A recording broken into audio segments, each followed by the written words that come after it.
All right, everybody. What's going on, everybody? This is your boy Jan716, aka Jan Sports, back here again. And today, I want to talk to you guys quickly about the Kansas City Chiefs versus New England Patriots football game that happened on Monday. It was actually supposed to happen on Sunday, but because Cam caught COVID and there was a couple other things that happened, they had to move the game forward to Monday. And the Chiefs won this game 26-10. Not really a shocking result. Even with Cam Newton as a starter, I expected the Kansas City Chiefs to beat the Patriots.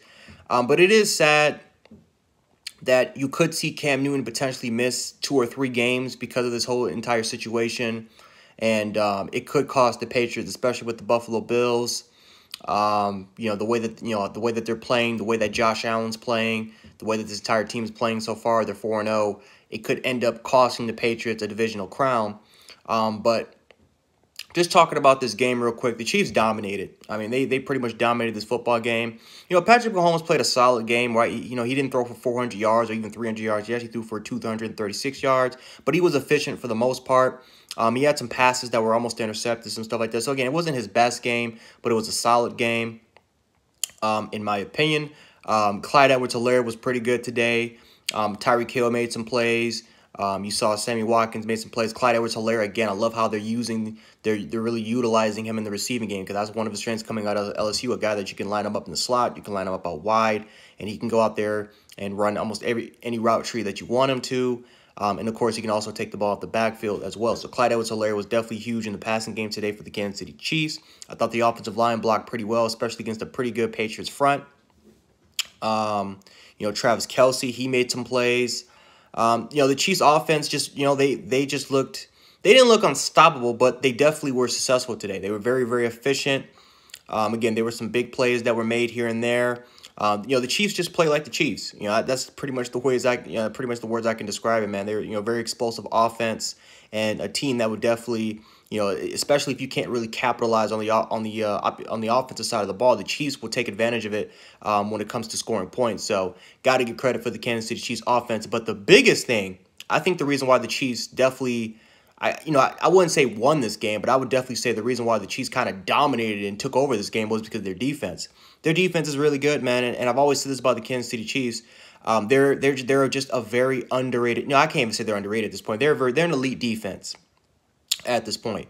Last year, no one really, was kind of barely talking about the Chiefs defense. A lot of Chiefs fans actually tell me that the Chiefs defense kind of finished in the top 10 in the second half of the year as soon as they found their footing. And, looking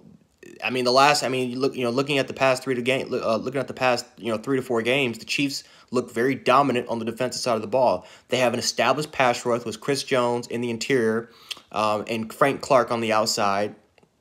Right, there's a couple other players. They got some depth in that defensive line too that can also make some plays.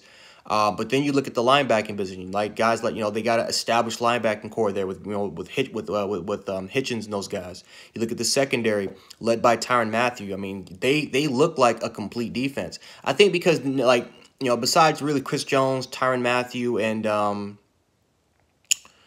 Frank Clark, besides those 3 big names, right? Kansas City doesn't really have any big names that a lot of casual fans, or a lot of even fans from other NFL fan bases, that they probably won't even know who these guys are. But Chiefs know, and Chiefs know that these guys can ball. Chiefs fans know that these guys can play some football, and that they could damn well start for any other organization in this league. So this Chiefs defense is for real, man. I was extremely impressed with the Chiefs defense today, even if it was against Brian Hoyer. Right, you saw Juan Thornhill make plays. Tyrann Mathieu got a pick 6, which kind of put the 26 point on the board. There was some fumbles here and there that went towards the Chiefs' way.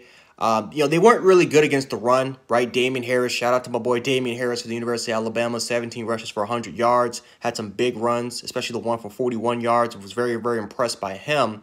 But I still feel like the Chiefs against the passing game did did an exceptional job. Again, I understand it's Brian Hoyer, but you're talking about a quarterback like Brian Hoyer that has a lot of experience, that knows this Josh McDaniels system, that's been with the Patriots for 3 stints now. So again, you got an experienced backup quarterback that not a lot of teams have, and I think the Chiefs played exceptionally well against Brian Hoyer and this Patriots football team so far. So huge shout out to the Kansas City Chiefs. Again, I felt like they played pretty efficient. They weren't really explosive on the offensive side of the ball that much, right? They didn't put up you know, 30 or 40 or 50 points like we kind of expect them to do. But again, a win is a win at the end of the day. They're 4-0, and the Chiefs got a tough schedule. So great win for them. Short week because they do play on a Sunday, and hopefully we can see. We'll see what the Kansas City Chiefs. We'll see what they do in the upcoming weeks, especially against my Buffalo Bills in a couple of weeks. But again, for the Patriots, I do feel bad for the Patriots because again, Cam catching COVID. This could backfire because we don't know the extent. We don't know if this is going to be really bad for him or bad for New England. We don't know how many games he's going to be missing out. We don't know if potentially, well, hopefully there's no more cases for New England, but I probably doubt it. I think there's going to be some more cases maybe coming up in the future, not just for New England, but for a lot of these teams in the NFL. But hopefully Cam Newton can quickly recover. Hopefully he can get back, play some football. And again, just for both sides, I hope that both organizations and both staff members for these organizations are clean and healthy, because this is a disease, man, and it's a virus that's definitely plaguing this country. And like I said, I just hope that everyone is well and definitely can stay safe out there. So anyway, guys, that is all I got for you guys today. Patriots fans or Chiefs fans, let me know how you guys feel about this game in the comment section. We can definitely hash it out below there. But if you guys like this particular video, make sure to hit the like button, share the video, subscribe. Make sure to hit the notification bell because YouTube's algorithm is just messed up. So hopefully, so again, just make sure to hit the notification bell, especially if you want more Gen 716 content in the future. But anyway, Gen 716, aka Gen Sports. I'll catch you guys later. Peace.